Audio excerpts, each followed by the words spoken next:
Nah, sekarang kita lanjutkan materinya dari buku paket halaman 186 sampai dengan 192 ya, materi matematika SMA kelas 10, kurikulum merdeka bab 7 tentang statistika. Nah, kebetulan ini adalah video bagian yang ketiga. Di video ini kita akan lanjutkan dengan ukuran pemusatan. Ya, apa sih yang dimaksud dengan ukuran pemusatan? Jadi ketika kita bicara tentang ukuran pemusatan, tentunya tidak lepas dengan yang namanya modus dan median. Jadi ya, sebab modus dan median itu merupakan dua ukuran pemusatan, yaitu untuk melihat kecenderungan kumpulan data. Oke, kita awali dengan median terlebih dahulu. Median adalah nilai data yang berada tepat di tengah. Ini kata kuncinya. Ketika seluruh data diurutkan dari yang terkecil sampai yang terbesar.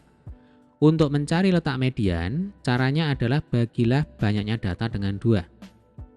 Jika hasil baginya berupa bilangan bulat, ya taruhlah sama dengan M, maka median terletak di tengah-tengah antara urutan ke M dan ke M plus 1. Lalu jika hasil baginya bukan merupakan bilangan bulat, berarti bilangan pecahan, ya Dek ya. Bulatkanlah hasilnya ke atas, ini aturannya. Maka median terletak di urutan sesuai dengan hasil pembulatan. Nah, contoh kasusnya begini. Ya. Untuk contoh kasus yang pertama, yaitu ketika hasil baginya merupakan bilangan bulat. Berarti nanti logikanya banyaknya data itu pasti berupa bilangan genap. Ya kan? Contohnya 8. Nah, 8 kalau kita bagi dengan 2, ini kan hasilnya sama dengan 4. 4 bilangan bulat. Berarti M-nya di sini sama dengan 4. Maka dapat disimpulkan median terletak di tengah-tengah ya, di antara urutan data keempat dan data kelima. Oke, sekarang contoh kasus yang kedua, yaitu ketika hasil baginya merupakan bilangan pecahan atau bukan merupakan bilangan bulat. Jadi ya, maka dapat disimpulkan bahwa banyaknya data itu pasti berupa bilangan ganjil. Ya, contohnya 7 atau mungkin 9 atau 11 atau 15 dan seterusnya ya. Kita pakai 15 saja ya. Jadi 15 kita bagi dengan 2, hasilnya adalah 7,5. Nah, aturannya adalah 7,5 ini dibulatkan ke atas menjadi 8. Nah, sehingga median terletak di urutan data ke-8. Oke, paham ya? Baik, sekarang kita lanjutkan dengan modus. Modus dari sebuah kumpulan data adalah data yang paling sering muncul atau memiliki frekuensi paling besar. Nah, adik-adik, kedua ukuran pemusatan ini memiliki keuntungan atau kelebihan. Nah, apa keuntungan atau kelebihannya? Keuntungan atau kelebihannya yaitu tidak terpengaruh jika kumpulan data tersebut memiliki data pencilan atau data yang berbeda dari kumpulan data yang lainnya. Ya, nanti kita akan buktikan sama-sama di belakang. Oke, kita lanjutkan dulu. Selain modus dan median, kita bisa melihat rentang dari kumpulan data melalui ring atau jangkauan. Ya, jangkauan itu merupakan selisih antara data terkecil dengan data terbesar. Ya, saya yakin tentunya ini sudah jelas semua ya. Jadi nanti tinggal dicari data terbesarnya berapa, data terkecilnya berapa, kemudian dikurangkan. Itu adalah jangkauannya. Ya. Oke, sekarang kita lanjutkan dengan eksplorasi 7.3. Ya, kita akan belajar tentang line plot. Basket merupakan olahraga yang digandrungi banyak siswa SMA atau MA, khususnya pria. Untuk dapat bermain basket, kita perlu menggunakan sepatu olahraga. Berikut adalah data penjualan sepatu olahraga di toko A. Terdiri dari beberapa merek dan ukuran pada akhir pekan pertama bulan Januari. Nah, datanya ada di sini ya. Kebetulan disajikan dalam bentuk tabel. Tabel 7.4, data penjualan sepatu di toko A. Ya, di sini ada 25 data. Ini data pertama, kemudian ini adalah data ke-25. Ya, ada merek dan ada ukuran. Mungkin nanti yang jadi fokus perhatian kita adalah data ukuran, ya Dek ya. Oke, kita kembali dulu ke sini.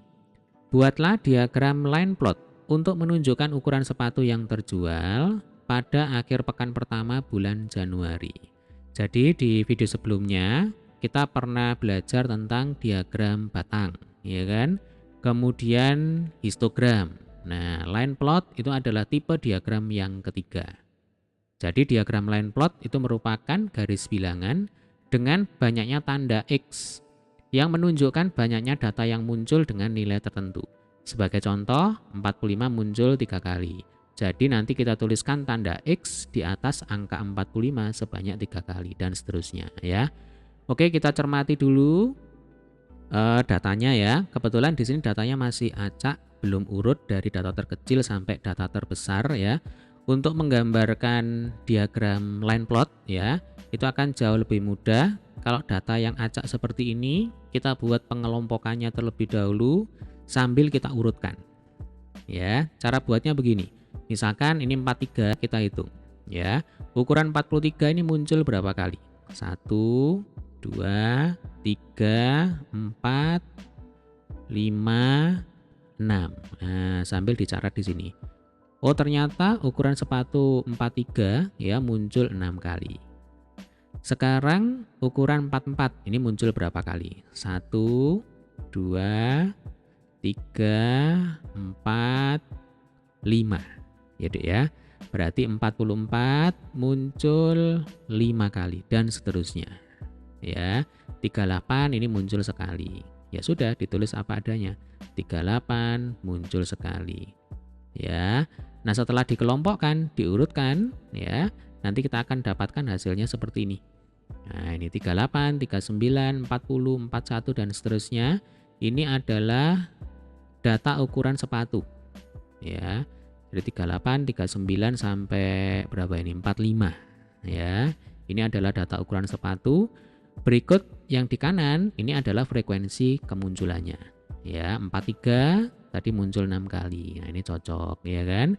44 muncul 5 kali. Ini cocok dan seterusnya. Ini harus teliti ya, Dek ya. Yang mana nanti kalau frekuensi kemunculan ini kita jumlahkan, kita total. Nah, ini kita tambahkan, hasilnya harus sama dengan 25. Ya, sesuai dengan banyak data yang ada. Nah, seperti itu. Dari sini kita bisa menggambarkan diagram line plotnya ya. 38 muncul sekali, berarti di atasnya angka 38, ya ini kita buat garis bilangan ya Dek ya. Jadi ini adalah data ukuran sepatu. Nah, 38 muncul sekali, berarti di atasnya angka 38 kita buat tanda silang 1 kali. Oke, 39 muncul sekali, berarti silangnya 1. 40 muncul 2 kali, berarti silangnya 2. Nah, begini. Ya, paham ya? 41 muncul 3 kali. 1, 2, 3. Ya. 42 muncul 5 kali. 1, 2, 3, 4, 5. 43 muncul 6 kali. 1, 2, 3, 4, 5, 6. 44 muncul 5 kali. 1, 2, 3, 4, 5. 45 muncul 2 kali. Nah, ini sudah diberi contoh ya. Ini sudah benar ya. Jadi muncul 2 kali. Sementara 37 dan 46 ini bisa kita hapus sebenarnya. Nah, ini kita hilangkan juga boleh. Ini juga karena tidak muncul. Ya kan? 37 tidak ada, 46 juga tidak ada. Oke. Ini adalah line plot ukuran sepatu berdasarkan data di tabel 7.4. Kemudian jelaskan bentuk dari line plot yang dihasilkan. Bagaimanakah bentuk line plot ini bisa menjelaskan distribusi dari data ukuran sepatu di atas. Jadi begini, ya. Dari line plot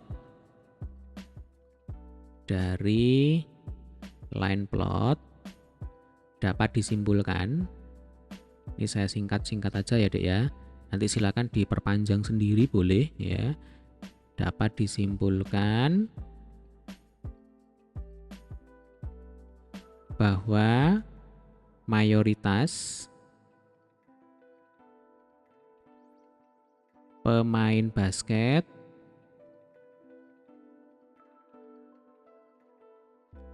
memiliki sepatu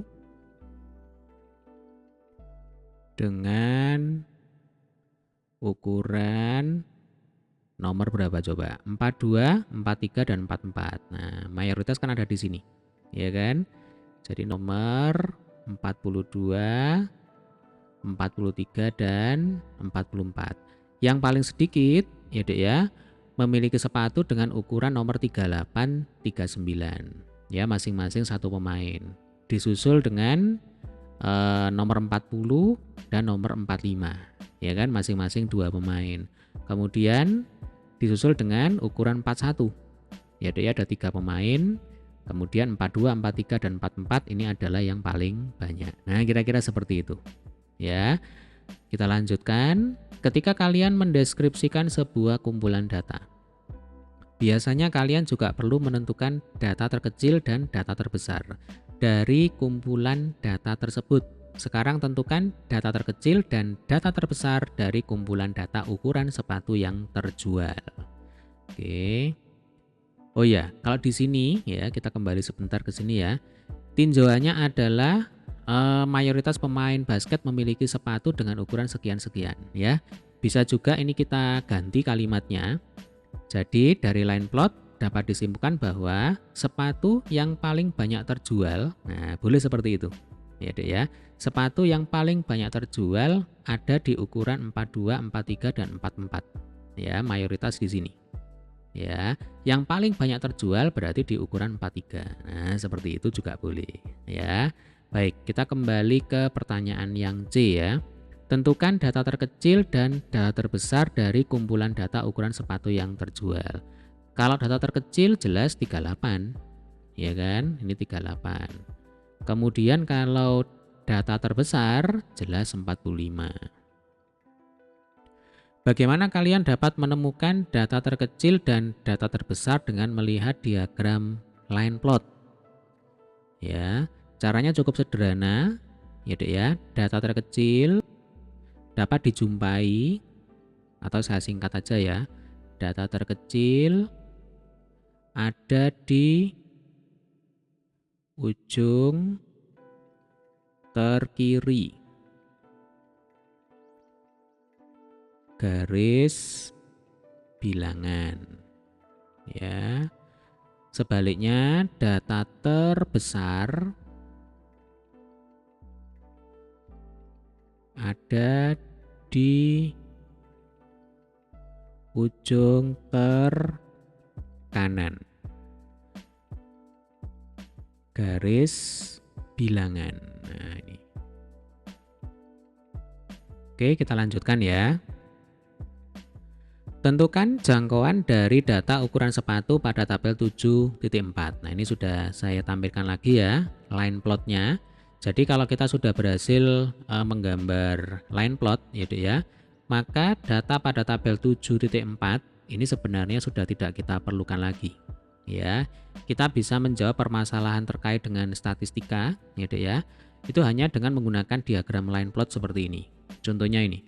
Tentukan jangkauan. Jangkauan itu kan definisinya adalah selisih antara data terbesar, ya kan, berarti 45 dikurangi dengan data terkecil 38. Nah, kalau kita melihat line plot ini sudah langsung ketemu, ya Dek ya, berarti nanti 45 dikurangi 38 hasilnya sama dengan 7, ya, jangkauannya sama dengan 7, ya. Sekarang tentukan modus dari data ukuran sepatu pada tabel 7.4. Sekali lagi yang kita amati adalah line plotnya saja ya. Modus itu merupakan data yang nilainya paling sering muncul. Nah, di sini dapat kita lihat bahwa ukuran sepatu nomor 43 ini paling sering muncul, ya kan, ditandai dengan tanda silang yang paling banyak. Berarti jawabannya adalah modus sama dengan 43. Bagaimana kalian bisa menentukan modus sekumpulan data dari diagram line plot? Berarti dengan mencari nilai data yang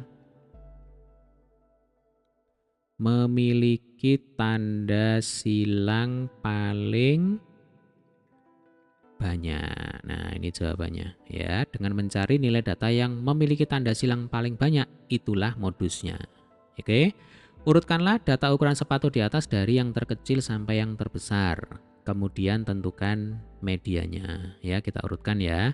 Jadi 38, kemudian 39, 40.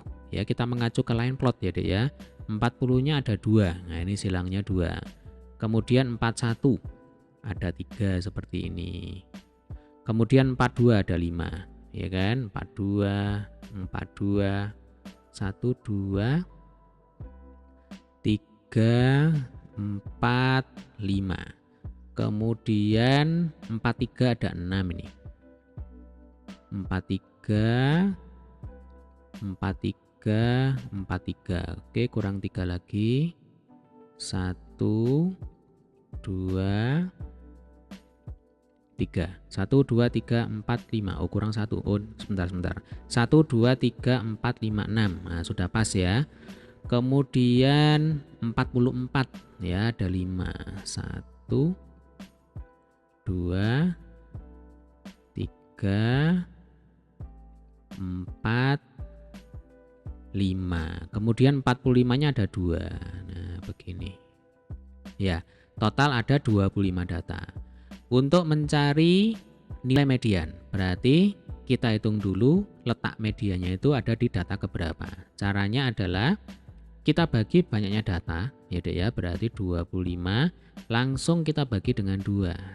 Nah, ini sudah kita bahas di awal video tadi ya Dek ya. 25 per 2 itu kan 12,5. Nah, 12,5 bilangan pecahan, bukan merupakan bilangan bulat, berarti harus dibulatkan ke atas.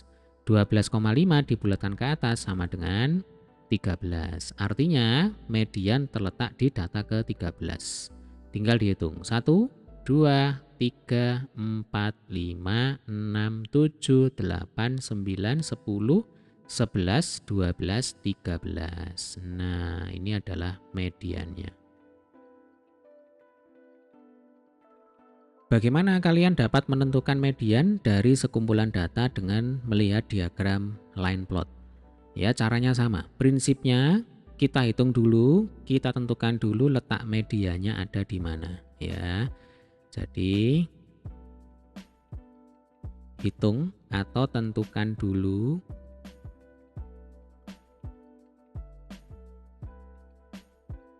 letak mediannya, ya, letak mediannya. Nah, misalkan M. Misal letak mediannya ada di data ke M gitu ya. Selanjutnya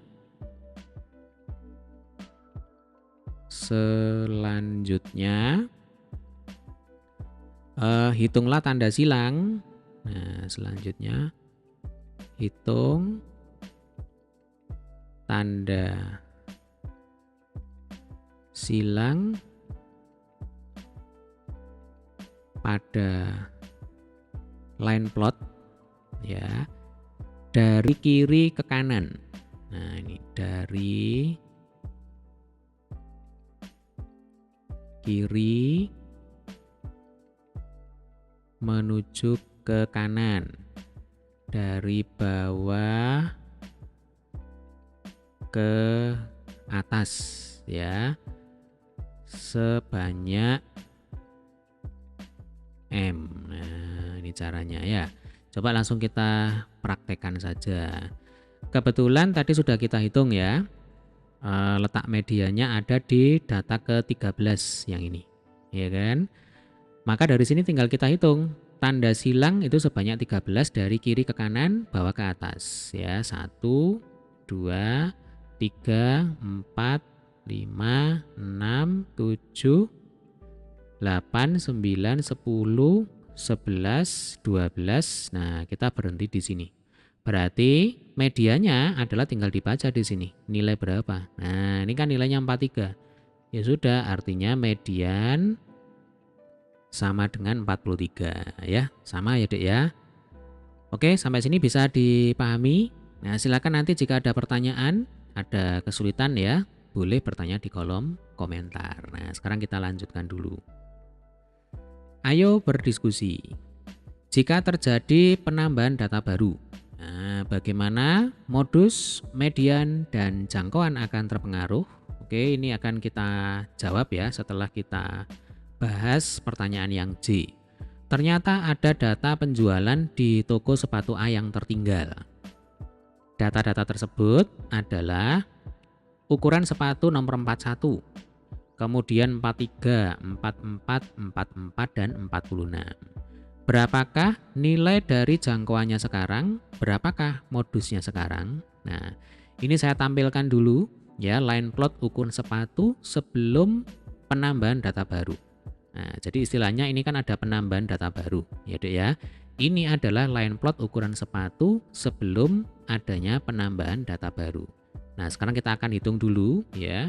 Jangkauan, kemudian modus, kemudian tadi di sini ada median ya. Jadi kita akan hitung jangkauan, modus, dan median dari line plot ukuran sepatu sebelum adanya penambahan data baru. Nah, kita hitung dulu sebelumnya ya, before-nya kita hitung dulu. Oke, ini sebelum penambahan data baru. Untuk jangkauan ya, data terbesar dikurangi data terkecil. Berarti kan berapa tadi? 45 dikurangi 38 sama dengan 7, ya kan? Kemudian modus tadi sudah kita hitung ya sebenarnya. Jadi modusnya itu adalah 43. Kemudian mediannya. Nah, tadi juga sudah kita hitung, hasilnya adalah 43. Oke. Ini adalah sebelum ya, sebelum adanya penambahan data baru. Nah, sekarang setelah adanya penambahan data baru, apakah jangkauannya, kemudian modusnya, kemudian mediannya itu berubah? Nah, kita akan cek sama-sama ya. Berarti line plot ukuran sepatu ini harus kita ubah sekarang karena ada penambahan data baru. 41 ada satu kali, ya kan? Berarti kita tambah di sini tanda silang satu kali.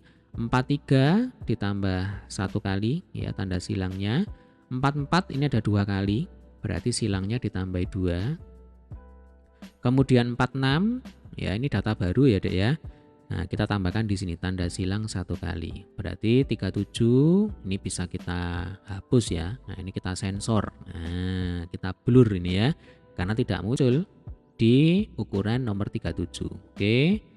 Sekarang kita akan coba hitung ya. Kita akan coba hitung. Ini berarti sesudah, before and after. Nah, sebelum penambahan data baru dan sekarang sesudah penambahan data baru. Jangkauannya kira-kira menjadi berapa? Nah, sekarang data yang paling besar itu kan 46. Yang ini.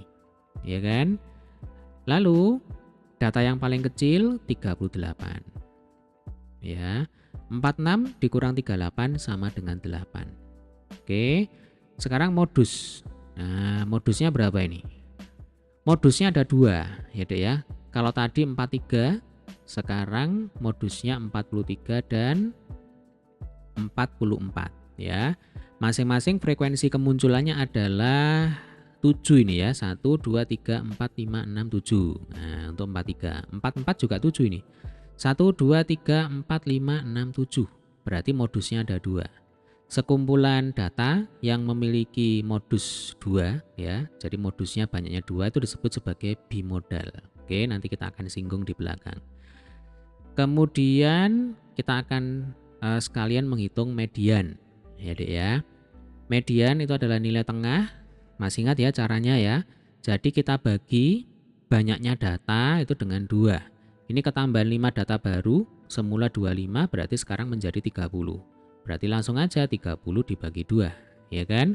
30 per 2 sama dengan 15. Nah, sesuai dengan aturan yang tadi sudah kita bahas, maka letak median itu ada di data ke-15 dan data ke-16.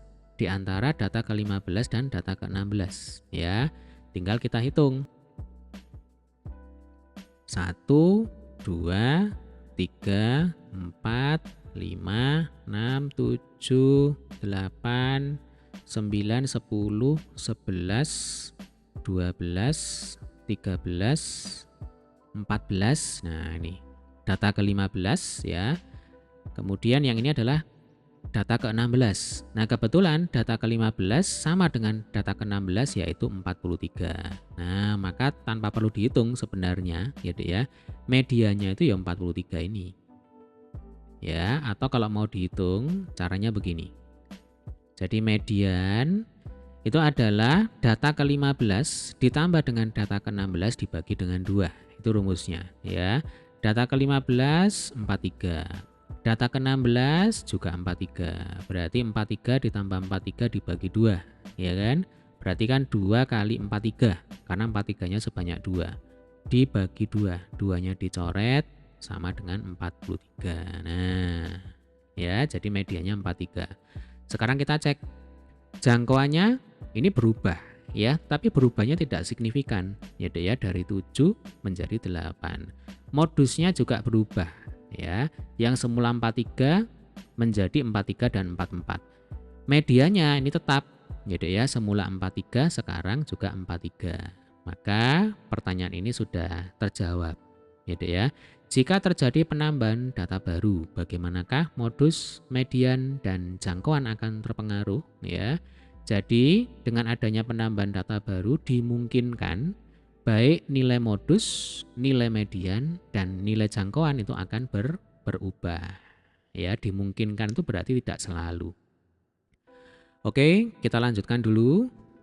Ayo berdiskusi, bagaimanakah perbedaan mencari median pada kelompok dengan banyaknya data ganjil dan genap. Ini sebenarnya tadi juga sudah kita bahas ya, Dek ya. Prinsipnya kalau kita mau mencari median ya, kita akan hitung dulu, kita akan tentukan dulu letak mediannya itu ada di data keberapa. Ya kan? Caranya adalah dengan membagi banyaknya data dengan 2. Jadi banyaknya data atau biasanya N gitu ya. Nah, ini kita bagi dengan 2. Ini di awal tadi sudah kita bahas ya, Dek ya. Nanti akan ada 2 kemungkinan. Nah, selalu ada 2 kemungkinan. Kemungkinannya adalah yang pertama, hasil baginya itu berupa bilangan bulat. Kemungkinan yang kedua, hasil baginya berupa bilangan pecahan, kan begitu. Ya, kalau tidak bilangan bulat ya berarti bilangan pecahan. Nah, kapan menghasilkan bilangan bulat? Ketika N-nya itu berupa bilangan genap. Nah, ini penting ini ya. Jadi ketika N adalah bilangan genap. Ya, bilangan genap itu kan habis dibagi 2. Sehingga hasil baginya ya jelas merupakan bilangan bulat. Nah, kira-kira cara berpikirnya begitu.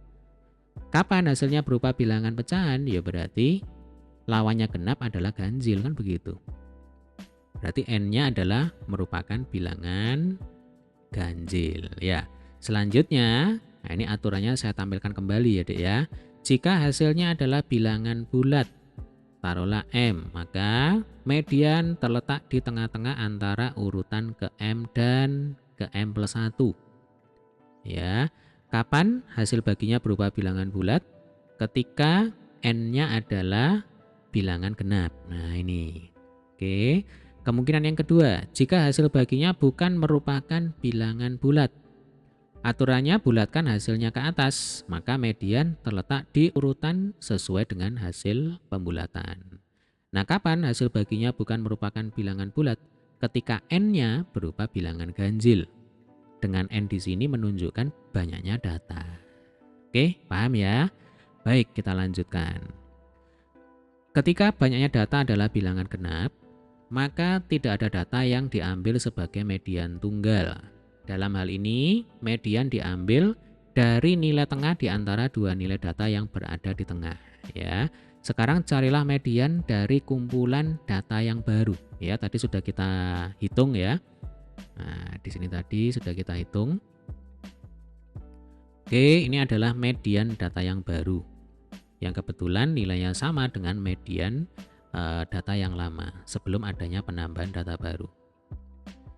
Baik, sekarang ini bisa kita lewati ya. Nah, kita lanjutkan dengan ukuran pemusatan selanjutnya, yaitu min. Nah, ini. Jadi ada modus, median, kemudian min. Min itu adalah rata-rata atau rerata ya. Rerata atau min merupakan ukuran pemusatan yang lain ya selain median dan modus yang barusan kita bahas. Min dari sebuah kumpulan data adalah bilangan yang diperoleh dengan mendistribusikan secara merata ke seluruh anggota dari kumpulan data. Kita bisa menghitung min dengan cara menambahkan seluruh nilai data dan membagi dengan total banyaknya data. Pokoknya data yang ada kita total, kita jumlahkan seluruhnya, kemudian kita bagi dengan banyaknya data. Itu adalah min atau rata-rata. Atau jika ditulis dalam bentuk formula, X rata-rata X bar ya sama dengan sigma X per N, di mana X rata-rata adalah min ya. Jadi X dengan garis di atas ini dibaca X bar atau X rata-rata juga boleh ya.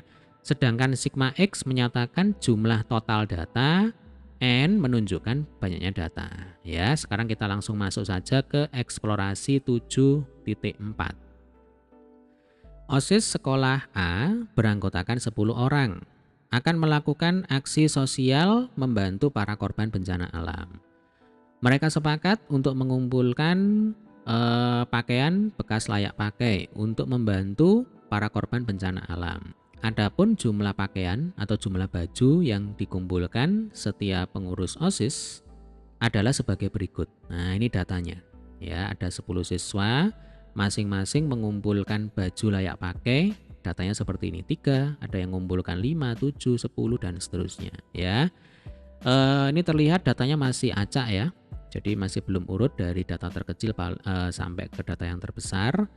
Pertanyaan yang A, tentukan nilai min, median, dan modus dari jumlah baju yang dikumpulkan oleh para pengurus tersebut. Nah adik-adik, untuk menentukan nilai min atau nilai rata-rata, data ini tidak perlu diurutkan ya. Ini boleh langsung dijumlahkan. Jadi 3 tambah 5 tambah 7 tambah 10 sampai tambah 8, kemudian nanti hasilnya tinggal dibagi dengan 10 ya. Atau kalau mau diurutkan seperti ini juga boleh. Ya, jadi 3 tambah 3 tambah 4 tambah 5 dan seterusnya tambah 10, kemudian dibagi dengan 10. Ya. Nah, di sini sudah saya hitung ya. Jadi rumusnya tadi kan X rata-rata sama dengan sigma X per N. Nah, sigma X berarti 2 kali 3, karena 3-nya ada 2 di sini. Ditambah 4, ya kemudian ditambah 2 kali 5. Nah ini. Ditambah 6, tambah 7, tambah 8, tambah 9, tambah 10, dibagi dengan 10. Hasilnya adalah 6. Ya, 60 per 10 sama dengan 6. Nah, sekarang kita lanjutkan dengan menghitung median.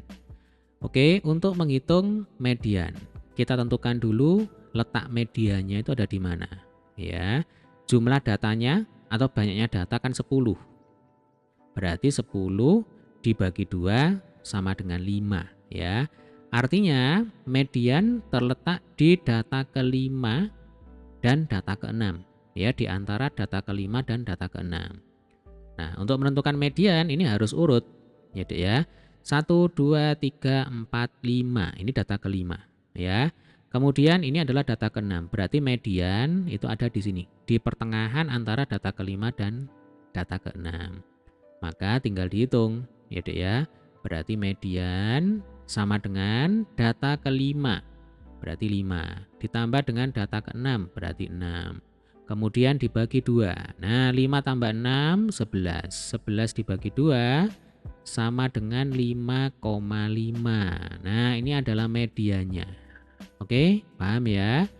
Nah, sekarang kita cari modusnya. Modus itu adalah nilai yang paling sering muncul. Ya, kebetulan di sini yang sering muncul itu adalah 3 dan 5. Ya kan? Jadi nanti modusnya ada 2. Ya, 3 ini muncul 2 kali. Kemudian 5 ini muncul 2 kali.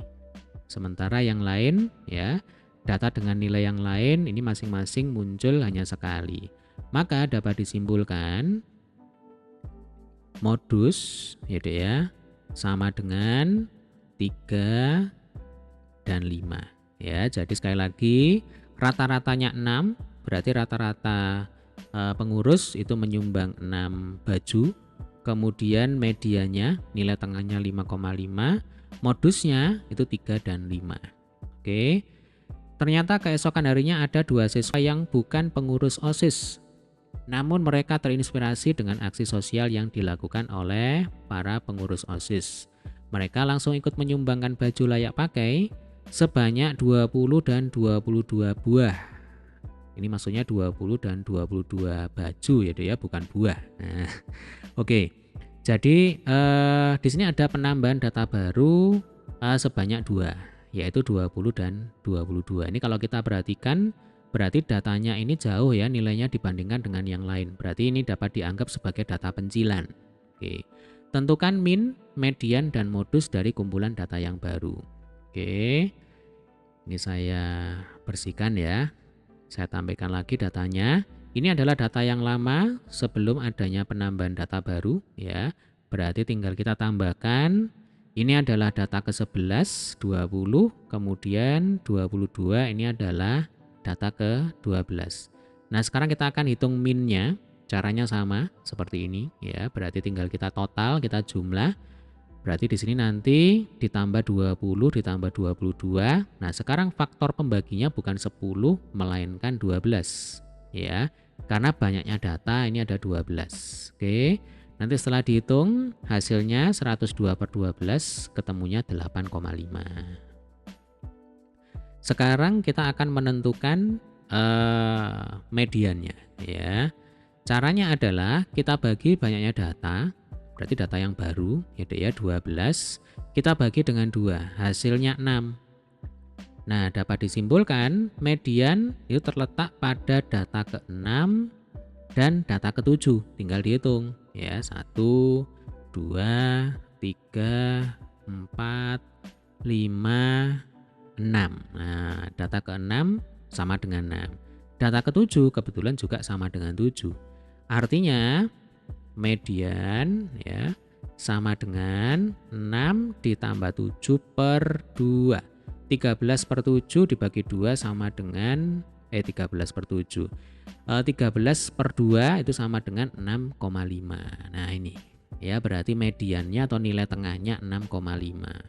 Sekarang bagaimana dengan modusnya? Modus itu adalah nilai data yang sering muncul. Ini tetap ini ya. Jadi modusnya nanti tetap sama dengan 3. 3 muncul 2 kali, 5 juga muncul 2 kali. Nah, tinggal ditulis di sini. Modus sama dengan 3 dan 5. Nah, coba kita lanjutkan dulu. Oke, sebelum kita lanjutkan ya, ini kalau kita amati ya Dek ya, yang berubah itu adalah minnya. Minnya itu jauh mengalami perubahan. Kalau tadi rata-ratanya itu berapa coba? Nah, kita kembali sebentar ke sini ya. Rata-ratanya 6. Nah, sekarang setelah adanya penambahan data baru, rata-ratanya menjadi 8,5. Ya, terjadi perubahan yang cukup signifikan. Sementara median dan modusnya ini relatif tetap. Untuk modus ini tetap ya 3 dan 5. Untuk median ini ada sedikit perubahan tetapi tidak terlalu signifikan. Yaitu yang bisa kita simpulkan. Oke, sekarang kita lanjutkan dulu. Penggunaan ukuran pemusatan. Nah, setelah kita mempelajari cara menentukan min, median, dan modus, maka hal yang juga penting adalah mengetahui karakteristik dari setiap ukuran pemusatan ini, agar kita dapat memilih ukuran pemusatan mana yang paling tepat sesuai dengan konteks permasalahan. Ya, kita lanjutkan dengan eksplorasi 7.5. Masih dari kisah para pengurus OSIS sekolah A sebelumnya. Bagaimanakah hasil pengamatan kalian setelah membandingkan min, median, dan modus data sumbangan 10 pengurus OSIS dengan min, modus, dan median data sumbangan ke-12 siswa? Di antara min, median, dan modus manakah yang nilainya tetap, manakah yang nilainya berubah? Jelaskan. Nah, kebetulan tadi juga sudah kita singgung ya Dek ya. Jadi minnya itu berubah. Nah, minnya berubah. Sementara ya modus dan median relatif tetap. Nah, ini yang bisa kita amati, ya Dek ya. Oke, kita lanjutkan dulu. Ayo berdiskusi. Cobalah berpikir ekstrim dengan mengganti satu data dengan nilai yang sangat berbeda, lalu amati perubahannya. Ya, ini.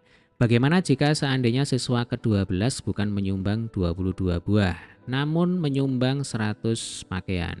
Menurut kalian, tanpa menghitung dulu min, median, dan modus yang baru, manakah di antara min, median, dan modus yang nilainya berubah? Manakah yang nilainya tetap? Jelaskan. Ya. Jadi begini, kalau ada perubahan data ya, yang mana datanya ini ekstrim ya, di sini 100 pakaian, yang pasti berubah itu adalah min. Gitu ya. Jadi min pasti berubah. Sementara untuk modus dan median ini akan tetap ya. Jadi 100 pakaian ya, data yang nilainya sama dengan 100 ini adalah data pencilan. Jadi maksud dari paragraf ini adalah kita diminta untuk menyimpulkan bagaimana pengaruh data pencilan ya terhadap min, median, dan modus. Jawabannya adalah kalau min pasti berubah ya Dek ya. Sementara untuk modus dan median itu tetap. Sekarang cobalah kalian menghitung min, median, dan modus yang baru. Apakah analisis kalian di atas sudah benar? Nah, ini saya tampilkan lagi ya datanya ya. Jadi 3, 3, 4 dan seterusnya. Kemudian yang siswa ke-12 ini bukan menyumbang 22 pakaian, melainkan 100 pakaian. Nah, datanya menjadi seperti ini. Ya, Dek ya. Nah, sekarang kita akan hitung rata-ratanya ya, minnya itu berapa? Berarti di sini kita tambahkan dengan 100. Nah, bukan ditambahkan dengan 22 tapi ditambahkan dengan 100. Faktor pembaginya tetap yaitu ya 12. Nanti kita akan dapatkan rata-ratanya adalah 180 per 12 sama dengan 15. Nah, ini kalau kita amati minnya itu jauh berubah yaitu ya, semula kalau saya tidak salah 8,5 yaitu ya. Sekarang berubah menjadi 15 dengan adanya data baru ya, data pencilan yaitu 100. Kemudian kita akan hitung dulu medianya ya. Jadi medianya dan modusnya, kalau modus dulu ini tetap ya, jadi tidak perlu dihitung sebenarnya. Jadi modusnya ya 3 dan 5 ini tetap. Ini adalah modus, kemudian ini juga modus. Untuk median ya, saya pikir tidak perlu dihitung ya Dek ya. Medianya ya tetap di sini. Nah, di antara data ke-6 dan ke-7 ya, karena jumlah banyaknya data ini kan tetap, sehingga letak medianya juga tetap ya. Berarti medianya tetap 6,5, modusnya tetap 3 dan 5. Nah, ini kesimpulannya. Modus digunakan ketika jenis data adalah data kualitatif atau jenis data kuantitatif yang memiliki satu modus atau dua modus. Untuk yang memiliki dua modus disebut bimodal. Bagaimana kalau lebih dari dua modus? Nah, nanti istilahnya adalah multimodal. Ya Dek ya, dimungkinkan ada kumpulan data yang memiliki modus lebih dari dua buah ya. Selanjutnya median. Median digunakan untuk jenis data kuantitatif. Biasanya median digunakan ketika ada data yang memiliki nilai yang ekstrim, yaitu data pencilan. Sehingga data ekstrim tersebut tidak memiliki dampak yang besar seperti halnya pada min. Kemudian untuk min ya digunakan untuk jenis data kuantitatif dan menggunakan seluruh data. Namun min terpengaruh oleh data dengan nilai yang ekstrim. Baik, di sini kita akan lanjutkan dengan menghitung min ya, rata-rata data kelompok. Data penjualan sepatu di toko A pada tabel 7.4 merupakan kumpulan data tunggal. Nah, kita dapat mengelompokkan data-data ini menjadi data kelompok dengan panjang kelas sama dengan 2, sehingga menjadi tabel frekuensi data kelompok sebagai berikut. Nah, adik-adik, ini kalau kita amati ya, tabel 7.5 yang ada di buku ya, Dek ya, itu sebenarnya tidak menggambarkan data yang ada di tabel 7.4. Nah, tidak menggambarkan tabel ini. Ya. Di sini ada 25 data. Sementara yang di sini tadi ini adalah menggambarkan tabel 7.4 yang sudah ada penambahan data baru. Jadi ada 30 data. Ya, masih ingat ya kasus yang tadi ya, ada penambahan data baru. Nah, jadi ternyata tabel 7.5 di sini itu menggambarkan tabel 7.4 plus data yang baru. Maka enaknya ini saya ganti aja ya. Jadi ini saya tampilkan lagi ya pengelompokannya ya. Nah, sebentar. Jadi ceritanya ini kita kelompokkan ya, kita kelompokkan dengan panjang kelas sama dengan 2 ya. Jadi 37 sampai 39. Berarti ini 38, 39, ini masuk kelas 37 sampai 39 ya, ada 2. Nah, ini sudah benar. Kemudian interval selanjutnya 40 sampai 42. Berarti 40 sampai 42. Ini kalau kita hitung ya, Dek ya, 2 tambah 3 tambah 5 itu 10, bukan 11. Nah, ini saya coret aja ini. Ganti 10. Lalu 43 sampai 45. Nah, ini kita kelompokkan lagi. Ini sekelompok ya. Dihitung 6 tambah 5 11 tambah 2 13. Berarti 16-nya dicoret, diganti 13. Kemudian untuk 46 sampai 48 ini tidak masuk ya, Dek ya. Nah, karena tidak ada penambahan data baru. Maksimal ukuran sepatunya adalah 45. Oke. Cara menghitung rata-rata dari data kelompok di atas adalah menggunakan nilai tengah dari tiap kelompok. Data tunggal dalam kelompok diasumsikan tersebar secara merata, sehingga nilai tengah ya dari setiap kelompok, dari setiap kelas interval dapat diasumsikan mewakili kelompok tersebut. Contohnya begini. Nilai tengah kelompok 37 sampai 39 ini adalah 38. Lalu nilai tengah kelompok 40 sampai 42 ini berarti 41. Ya, 40, 41, 42 kan begitu. Kemudian nilai tengah kelompok 43 sampai 45 adalah 44. Ya, yang ini tidak kita gunakan. Jadi ya, ini tidak kita gunakan yang ini. Nah, saya coret aja. Oke. Kita lanjutkan dulu. Nah, rata-rata dari kelompok di atas, rumusnya tetap. Ya, jadi X rata-rata sama dengan sigma X per N. Ya, hanya saja karena di buku ini mengacu ke tabel 7.5 sebelum diperbaiki. Ya, ini akan saya ganti. Ya, kita akan hitung ulang. Ini adalah tabel 7.5 setelah kita perbaiki tadi. Ya, mengacu ke tabel 7.4. Nah, maka nanti nilai rata-ratanya menjadi seperti ini, ya, Dek ya. Jadi ini tetap ya 37, ini 38, nilai tengahnya 40, 41, ini nilai tengahnya 43, ini 44, ini nilai tengahnya ya. Kemudian yang di sini 0 ya. Atau tidak kita gunakan. Nah, maka untuk menghitung X rata-rata ya, Dek ya, kita kalikan frekuensi dengan nilai tengahnya, kemudian kita total dibagi dengan frekuensinya, dibagi dengan frekuensi totalnya. Nah, seperti itu ya. Jadi 2 kali 38. 2 kali 38 ya. Kita letakkan di sini. Ditambah 10 kali 41 diletakkan di sini. Ditambah 13 kali 44 diletakkan di sini, dibagi dengan frekuensi totalnya 25. Jadi 38 41 44 ini adalah nilai tengahnya. Ya, nilai tengahnya. Nanti setelah dihitung ternyata hasilnya adalah 42,32. Ya, jelas ya sampai sini ya. Jadi ini dalam rangka menghitung rata-rata atau menghitung min berdasarkan data kelompok. Yang tadi yang sudah kita bahas adalah menghitung min, menghitung rata-rata berdasarkan data tunggal. Sekarang kita sudah bisa menghitung min atau rata-rata menggunakan data kelompok. Caranya begini. Oke, kita lanjutkan dulu. Bandingkanlah hasil rata-rata data kelompok ini dengan hasil rata-rata data tunggal dari penjualan sepatu di toko A.